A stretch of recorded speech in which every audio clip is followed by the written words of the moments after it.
Hello, one and all. This is my view of My Hero Academia, chapter 386. I am here. And you know, it kinda looks like All Might is about to die.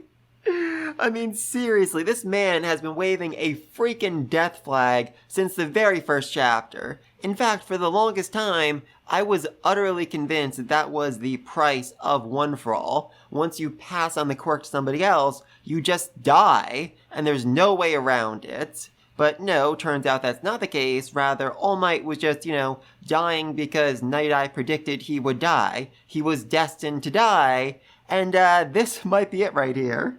Because seriously, he's facing off against freaking All for One, and a very, very emotionally unstable All for One at that.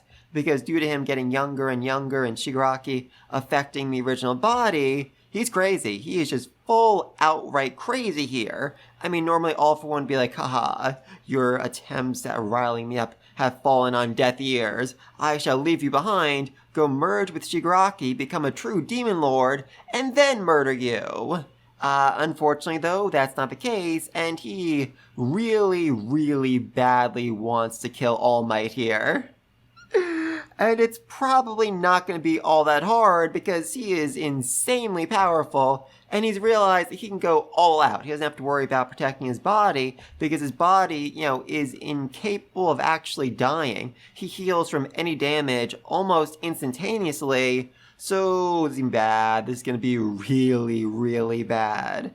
I mean, All Might's not, facing off by himself. He has that weird suitcase he was carrying around before, and his Batmobile, which seems to have some very cool features to it, and they are probably going to create some sort of, battle armor so that All Might can face off against him, Iron Man style. He's actually bringing out the freaking goddamn Hulkbuster. Oh, I love it. I absolutely love it. Though there is a very, very good chance, like 99%, that this won't actually be enough to stop All for One. Because if, technology like this really did exist, they would have brought it out much, much earlier. All Might would have given it to Endeavor or Hawks or somebody to wear it into battle so they could kill freaking All for One. But he didn't, meaning this is probably not going to win the day. So this is probably only going to delay All for One by a few seconds, maybe a few minutes at most. Holy mother of God above. But this just really goes to show what a true hero All Might is. Even without his quirk, even with this broken body of his, he's still willing to go all out. He's still willing to put his life on the line and fully die just to stop All for One. And not even stop All for One, just to buy a few seconds to raise the chances of Deku being able to stop All for One. And I love that. I absolutely love that. But anyway though, back to the question I started this video with, is All Might actually going to die? Now the odds seem really freaking high. Like I said, he keeps waving around this death flag, but there are two ways I could see him surviving. Number one is the fact that while All for One is really freaking crazy, he is also just, overwhelmingly sadistic. And I could definitely see him, just breaking All Might's arms, his legs, a bunch of other bones, and then just, leaving him broken on the ground and saying, haha, I'm going to go murder Deku now, and then I will force you to watch the world I create when I become the Demon Lord. That seems very, on brand for All for One. And number two is the fact that All Might end up getting saved by Stain. Because Stain was watching this whole conversation, and he flew off somewhere. We don't actually know where. I mean, my first thought was, went after Ida and Shoto to, help them stop Dabi, because that could work. That could absolutely work, He just gets a bit of Dabi's blood, Dabi is paralyzed, and isn't able to, trigger the explosion. I could certainly see that happening. But, it makes a lot more sense if he went after All Might, or went after All for One, who he knew would be going after All Might, and together, All Might and Stain teamed up to take on All for One. Oh, that'd be amazing. That'd be so abso-freaking-lutely amazing. And it wouldn't necessarily need to be Stain either. There are other people who could show up and back up All Might. I mean, I would absolutely freaking lose my mind if Koyuchi, the crawler from Vigilantes, showed up and saved All Might's life. Oh, that would be fantastic. That would be abso-freaking-lutely fantastic.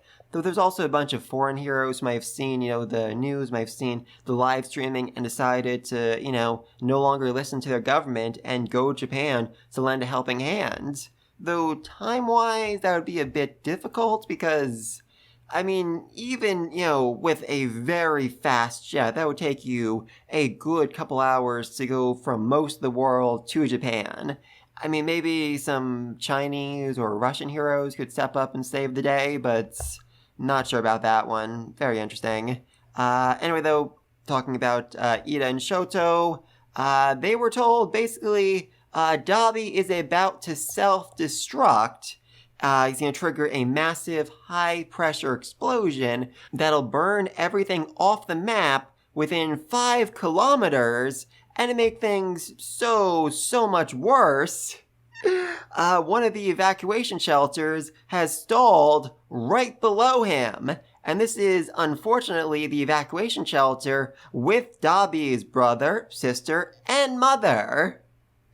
And this is all seemingly on purpose. Skeptics seemingly told him the exact right place to go to, deliver this self-destruction to cause the most pain to Endeavor, to literally wipe out his entire family. Oh, that is sadistic. That is so freaking next level sadistic, and I love it. And I do just absolutely freaking love that All Might was the one who contacted Ida and Shoto and told them there was still a way they could save everyone, they could stop Dabi. Seriously, they just gave off this whole long speech that's his final act as a teacher. That is such a good way for All Might to go out, seriously. This big kind of goofy grin on his face. He's like, don't worry, you guys can do it, I believe in you. Before transitioning to his fighting face, which is just so freaking intense. And also just looks so much like Deku's original hero costume. I know that was based off of All Might, his big smile, his eyes, all of that, but it just looks so closer to the design. I so love this panel right here. Anyway, though, Ida and Shoto have decided to race off and go stop Dabi somehow, some way. Oh, and I also just absolutely freaking love Stain saying, acting for the sake of others. He is recognizing Ida as a true hero, as the kind of hero that Stain wants to see more of in this world. And that just feels so good after, their last encounter many chapters ago, where he basically said that Ida was a fake hero, that Ida didn't have what it took to become a real hero, to care for others more than yourself.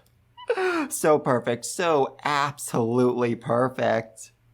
And this is just overall such a great sign of his growth, as is what he does next, as he takes off at full speed, runs alongside buildings, and flies through the air, trying to get Shoto to Dabi as quickly as possible. Oh, that was spectacular. That was so freaking spectacular, and I loved it.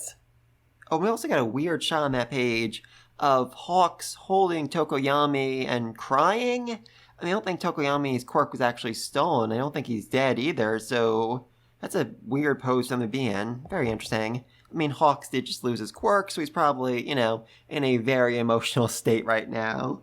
Oh god, poor Hawks. Though, now he can retire and live in peace. Huzzah! Hopefully. Honestly, knowing his luck, he's probably going to be forced to do paperwork for the next 60 years. But anyway, though, please let me know what you think down below. Is All Might going to die?